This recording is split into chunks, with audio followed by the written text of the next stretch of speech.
Assalamualaikum warahmatullahi wabarakatuh. Halo sahabat Bawaslu dimanapun Anda berada. Berjumpa lagi dengan saya Melia dalam acara podcast Bawaslu Jakarta Barat. Bagaimana kabarnya sahabat-sahabat Bawaslu? Semoga selalu sehat ya. Apalagi sebentar lagi kita akan memasuki pesta demokrasi di pemilu 2024 nantinya. Senang sekali sahabat Bawaslu. Hari ini Bawaslu Jakarta Barat kehadiran narasumber yang luar biasa aktif di dunia kepemiluan. Pasti sahabat-sahabat tuh sudah pada tahu ya, beliau adalah Bapak Burhanuddin. Selamat pagi Bapak Burhan. Selamat pagi. Gimana kabarnya Pak? Sehat. Sehat selalu. Boleh Pak disapa sahabat-sahabat Bawaslu? Sahabat Bawaslu dimanapun berada, salam kenal. Semoga kita selalu sehat dalam menjalankan aktivitas dan kemudian kita bisa mengawal pemilu 2024 dengan baik. Ya, luar biasa sekali ya, harus tetap sehat supaya bisa mengawal pemilu. Pak Burhan, izin sahabat-sahabat Bawaslu pasti penasaran nih sama pengalaman kepemiluan dari Pak Burhan. Boleh di-share kepada Ya, sahabat Bawaslu? Saya mengawali dunia kepemiluan sejak pemilu 2014. Saya kemudian diamanahkan menjadi ketua dan anggota Panwaslu Jakarta Pusat di periode 2012-2014. Kemudian setelah pemilu, saya kemudian diminta untuk menjadi tim asistensi di Bawaslu Provinsi DKI Jakarta setingkat tenaga ahli. Kemudian itu sejak 2015 sampai 2017. Kemudian saya menjadi anggota Bawaslu Provinsi DKI Jakarta sejak 2018 sampai tahun 2023 kemarin. Kemudian ikut kembali seleksi dan masih diamanatkan untuk menjabat 2023 sampai 2028. Saya kira itu rentan waktu sekitar 10 tahun lebih saya menjadi pengawas pemilu. Sebelumnya memang saya berangkat sebagai aktivis mahasiswa kemudian masuk ke dunia pemilu. Luar biasa sekali, panjang sekali perjalanan kepemiluan dari seorang Bapak Burhanuddin ya sahabat-sahabat. Semoga dapat menginspirasi sahabat-sahabat untuk mau menjadi bagian dari keluarga besar pengawas pemilu ya Pak. Karena memang kita punya pengawas pemilu di tingkat TPS, kemudian kelurahan, kecamatan, kabupaten kota hingga tingkat provinsi dan RI. Baik sahabat-sahabat Bawaslu, dalam waktu dekat ini kan kita sedang menghadapi tahapan pemilu yang memang sedang bergulir ya Pak. Boleh diceritakan sedikit kepada sahabat Bawaslu Pak terkait tahapan pemilu? Iya, tahapan pemilu yang kita ketahui bersama hari ini tahapannya adalah tahapan pencalonan. Tahapan pencalonan anggota DPRD DKI Jakarta, kemudian DPR RI Dapil DKI Jakarta, kemudian DPD DKI Jakarta, kemudian kemarin pencalonan Presiden dan Wakil Presiden. Pendaftaran calon presiden dan wakil presiden sudah dilakukan, tinggal menunggu nanti penetapan di sekitar tanggal 13 November. Kemudian pencalonan calon anggota DPRD, DPR RI, kemudian DPRD itu juga sudah dilakukan. Menunggu hari ini penetapan tanggal 3 November penetapan DCT-nya dan diumumkan besok di tanggal 4 November 2023 terkait dengan DCT calon DPRD DKI Jakarta, DPR RI Dapil DKI Jakarta dan DPD DKI Jakarta. Itu tahapan pencalonan. Sebelumnya memang ada tahapan data pemilih, pemutakhiran sampai penetapan DPD. Hari ini masih berlangsung. DPT walaupun DPT sudah ditetapkan DKI Jakarta sekitar 8 juta lebih, tetapi karena masih banyak orang yang kemudian ingin pindah memilih DKI Jakarta atau masih ada orang yang belum terdaftar, maka KPU diawasi oleh Bawaslu masih melakukan pemutakhiran terkait dengan orang yang belum terdaftar pada saat DPT kemarin atau orang yang kemudian pindah memilih ke DKI Jakarta atau kemudian keluar memilih ke DKI Jakarta. Itu yang akan nanti menggunakan suara-suara tambahan 2% di setiap TPS. Itu tahapan hari ini. Kemudian tahapan kampanye itu akan dimulai nanti di 28 November. Tapi tahapan hari ini adalah tahapan sosialisasi, di mana peserta pemilu hari ini yang memang sudah ditetapkan adalah partai politik boleh melakukan sosialisasi khususnya kepada konstituennya dalam bentuk pertemuan terbatas dan boleh memasang alat atribut, yaitu atribut partai politik yang notabene adalah bendera dengan nomor urutnya. tapi hanya boleh melakukan pertemuan terbatas. Nah, nanti kampanye akan dimulai pada tanggal 28 November sampai tanggal 10 Februari 2024. Oleh karena itu, range waktu penetapan DCT hari ini sampai di 28 November sebenarnya tidak diperbolehkan melakukan kampanye, tapi masih boleh diperbolehkan untuk melakukan sosialisasi sesuai dengan peraturan perundang-undangan tadi yang sudah diatur, pertemuan terbatas, dan kemudian hanya memasang alat peraga sosialisasi, tapi bukan alat peraga kampanye yang isinya mengajak untuk kemudian memilih salah satu calon karena memang belum masa kampanye. Kampanye nanti di 20 November juga sudah akan diatur oleh menurut KPU, akan diawasi oleh Bawaslu dan seluruh jajaran untuk memastikan bahwa tahapan kampanye ini yang sudah nanti diatur jadwalnya secara teknis itu dipatuhi oleh para peserta. Itu tahapan yang hari ini berlangsung. Kemudian tahapan logistik juga sudah berjalan. KPU sudah melakukan pencetakan bahkan pendistribusian terkait dengan kotak suara, bilik suara, dan tinta. Sekarang ini khusus DKI Jakarta itu sudah terdistribusi sampai ke gudang-gudang KPU kabupaten kota. Nah, kalau surat suara nanti akan dicetak pada saat mungkin di akhir November, karena DCT akan diumumkan di 4 November. Setelah itu pasti akan dilakukan pencetakan surat suara nanti yang mungkin akan dilelang oleh teman-teman KPU. Wah, luar biasa sekali ya. Sahabat-sahabat Bawaslu sudah rinci sekali yang dijelaskan oleh Pak Burhan terkait alur tahapan pemilu yang sudah berlangsung. Memang saling beririsan ya Pak ya. Ya, oleh sebab itu memang perlu peran serta dari masyarakat, kemudian sahabat-sahabat Bawaslu untuk melihat apakah ada terjadi pelanggaran pemilu ya dalam bentuk laporan ya Bapak Burhan ya. Nanti kalau misalkan apabila ada calon legislatif yang melakukan kampanye misalkan di luar jadwal seperti itu. Baik sahabat Bawaslu, kebetulan Pak Burhan juga merupakan Kadif Pencegahan Bawaslu DKI Jakarta. Boleh sharing kepada sahabat Bawaslu Pak terkait program-program pencegahan di Bawaslu Provinsi DKI Jakarta apa saja dan mungkin ada kerjasama dengan melibatkan masyarakat Pak? Iya. Memang divisi pencegahan ini adalah divisi baru di Bawaslu yang sebelumnya namanya divisi pengawasan. Tetapi pencegahan adalah salah satu tugas yang diberikan oleh Undang-Undang Pemilu Undang-Undang 7 2017 yang hari ini berubah menjadi Undang-Undang 7 tahun 2023. Di dalamnya adalah salah satu tugasnya Bawaslu adalah melakukan pencegahan terhadap dugaan pelanggaran.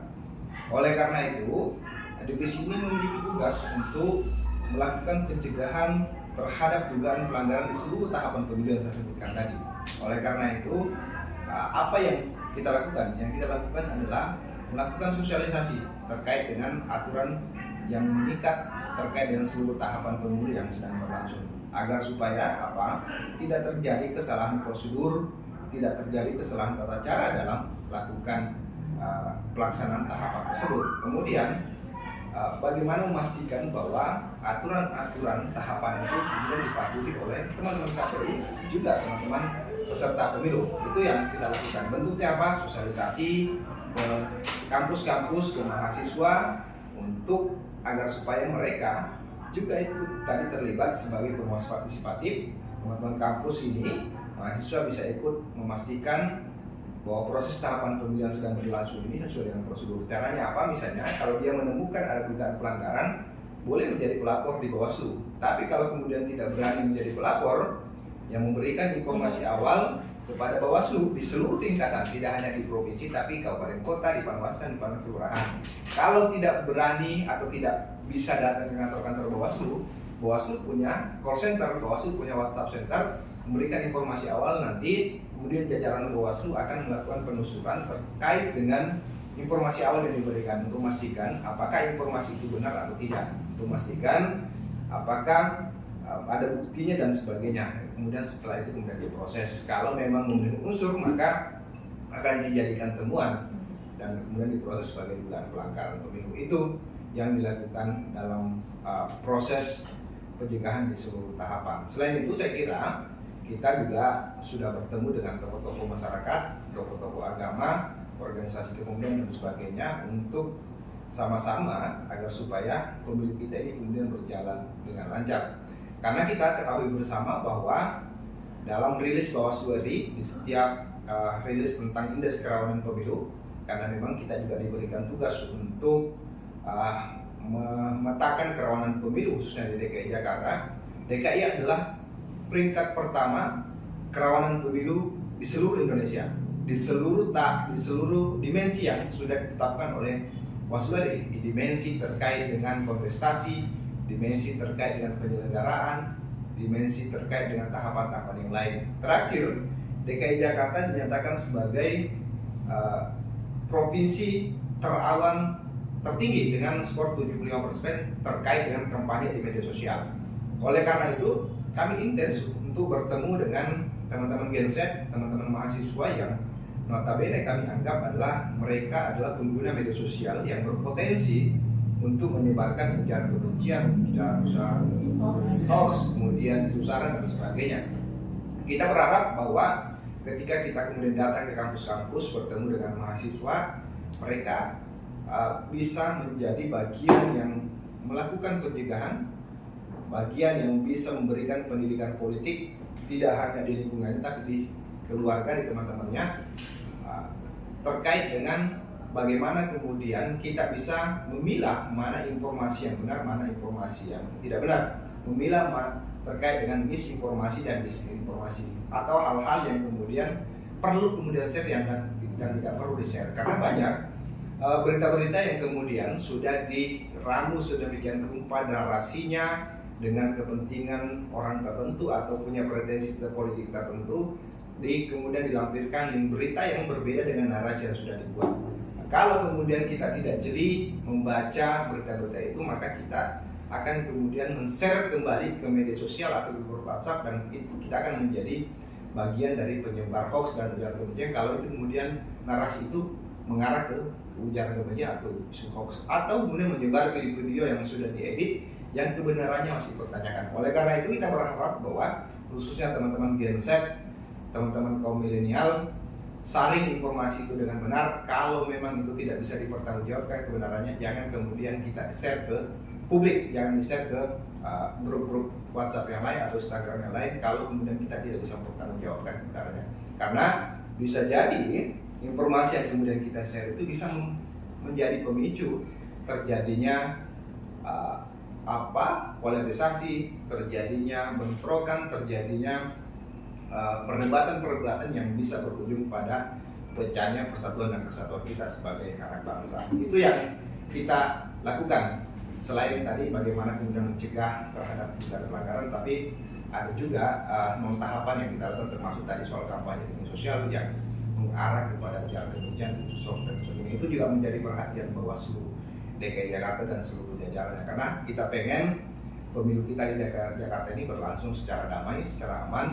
Kita pengen bahwa peserta pemilu ini dalam melakukan campaign atau mengajak masyarakat untuk memilih itu mengedepankan visi misi dan program kerja, bagaimana kemudian dia bisa mewakili suara rakyat. Kita tidak ingin pertarungan politik ini dibumbui dengan isu-isu dan ujaran kebencian yang bisa memecah belah persatuan dan kesatuan kita, bisa membuat polarisasi masyarakat yang berkepanjangan. Karena kita paham, karena kita punya pengalaman pilkada 2017, pemilu 2019, polarisasi cukup tinggi, tapi saya kira endingnya semua kontestan itu bisa menerima hasilnya dengan baik. Kita ingin seperti itu, tetapi kan kita juga tahu, walaupun kontestan sudah bisa menerima hasilnya dengan baik, hasil pemilunya atau pilkadanya, tetapi masyarakat yang notabene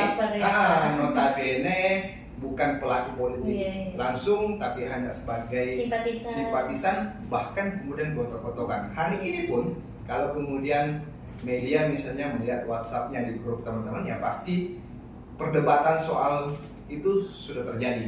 Saling menjelekkan karena merasa punya dukungan ini dan ini, walaupun yang dia share belum tentu benar, tapi itu memicu terjadinya perdebatan yang kira-kira menurut saya kadang tidak perlu kemudian diperdebatkan, tapi karena merasa punya dukungan yang lebih hebat dan sebagainya kemudian diperdebatkan. Dan saya kira kalau itu kemudian keluar ke publik dan menjadi perdebatan secara luas bahwa ini akan mengganggu pelaksanaan pemilu kita, itu yang selama ini menjadi konsen Bawaslu DKI Jakarta dan seluruh jajaran untuk memastikan bahwa pemilu kita ini bisa berjalan secara baik, tidak dibumbui dengan isu-isu yang mengarah ke hal-hal yang negatif. Ya, luar biasa sekali ya sahabat-sahabat Bawaslu. Memang peran generasi milenial, generasi Z ini apalagi dalam sosial media itu sangat luar biasa besar ya. Kadang memang kita harus menjadi generasi muda atau pemilih pemuda yang cerdas untuk memilih pemimpin berdasarkan visi misi, bukan berdasarkan isu yang tidak benar, ujaran kebencian maupun hoax. Ya, ada juga yang masalah sebenarnya yang menjadi persoalan kita, ya. Teman-teman kita, teman-teman Gen Z ini adalah mereka apolitis. Dia tidak mau mengenal yang namanya politik. Dia merasa bahwa kalau kemudian politik itu kemudian kotor.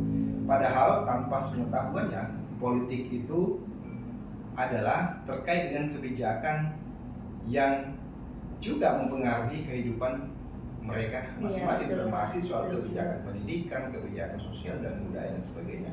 Itu sebenarnya yang juga perlu diberikan pemahaman kepada teman-teman kita, terutama kepada Gen Z yang merasa tidak suka dengan politik dan sebagainya. Padahal itu adalah soal kebijakan kehidupan kita di masa depan. Setuju sekali Pak. Memang apapun yang kita memilih pemimpin itu pasti akan berpengaruh pada pelaksanaan kehidupan kita nantinya ya Pak. Salah satunya adalah dengan menggunakan hak pilih kita nantinya di pemilu 2024. Baik sahabat-sahabat Bawaslu, terakhir ya Pak, dukungan dari keluarga seperti apa nih pada Bapak? Saya kira sejak saya menjadi pengawas pemilu, keluarga selalu mendukung karena ini adalah tugas mulia bagaimana kemudian kita ini bisa berkontribusi terhadap bangsa dan negara ini melalui sebagai menjadi penyelenggara pemilu, karena ini bagaimana kemudian penyelenggara pemilu ini bisa memastikan proses demokrasi kita bisa berjalan dengan baik, proses pemilu kita berjalan sesuai dengan aturan, terjadi kemudian pemilu yang jujur, adil dan berintegritas, sehingga kemudian terpilih pemimpin yang bisa membawa bangsa dan negara ini ke hal yang lebih baik dan itu berdampak kepada seluruh masyarakat Indonesia, sehingga keluarga saya kira sangat mendukung. Luar biasa ya, memang dukungan keluarga sangat penting ya pada proses menjadi pengawas pemilu yang memang tidaklah mudah nih, karena Sabtu sama Minggu juga yang waktu untuk keluarga, tapi kita tetap harus tugas di lapangan ya. Harus standby terus 24 jam juga ya Pak ya. Oke, baik sahabat Bawaslu, demikian podcast Bawaslu Jakarta Barat pada sesi kali ini. Semoga membawa manfaat, juga menginspirasi sahabat-sahabat Bawaslu semua. Jangan lupa untuk like, komen, dan juga follow sosial media dari Bawaslu Jakarta Barat. Sampai ketemu di podcast-podcast selanjutnya. Wassalamualaikum warahmatullahi wabarakatuh. Ayo sahabat Bawaslu, awasi, cegah, tindak. Bersama rakyat, awasi pemilu. Bersama Bawaslu, tegakkan keadilan pemilu.